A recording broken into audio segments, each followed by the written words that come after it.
Takže aktuálne sa nachádzame na pozemku v Bosne a Hercegovine, lokalita, v ktorej sme Breza, a museli sme sa tu dostať týmto autom, pretože to je nejaký čas od hlavnej cesty, takže sme museli zohnať Jeep, aby sme sa vedeli presunúť v podstate na ten pozemok. Čo je fajn celkom, že sú tu 3 prístupové cesty na ten pozemok, a taktiež čo sa týka orientácie, vyslovene môžeme na tomto pozemku vyberať, že kde chceme, aby stála tá fotovoltaika. Nemáme spravené ešte úplne presne prepočty, že kde ju postavíme, ale v zásade si vieme vyberať sklon, pretože tu máme k dispozícii takmer 10 hektárov a vedia nám zabezpečiť ďalších 7 hektárov k tomu. To znamená, že vieme podpísať v podstate 17 hektárov. To, čo nám akože chýba ako informácia, je, že nevieme ešte, kde sa budeme pripájať, do ktorej siete. Neviem, či to bude vidno na kamere. Za nami ide 10 kV kábel, na ktorý sa dá pripojiť, predpokladáme, že okolo 2 MW, čo je menej. Tam ďalej je 35 kV kábel, respektíve vedenie, aby som bol presnejší, na ktoré sa vieme pripojiť s najväčšou pravdepodobnosťou tiež. Akorát to bude chcieť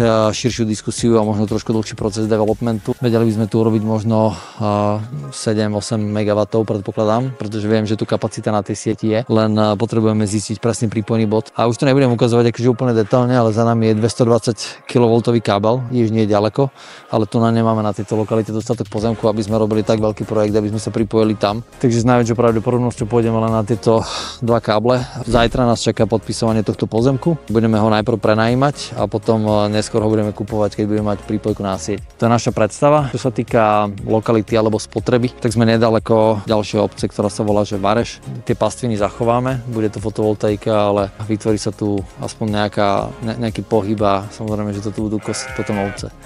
Zhruba toľko k tomuto projektu. Ja sa priznám, že už neviem, ktorý to je projekt, ale myslím si, že 18. alebo 19. v poradí, ktorý podpisujeme. Dúfam, že sa páčil.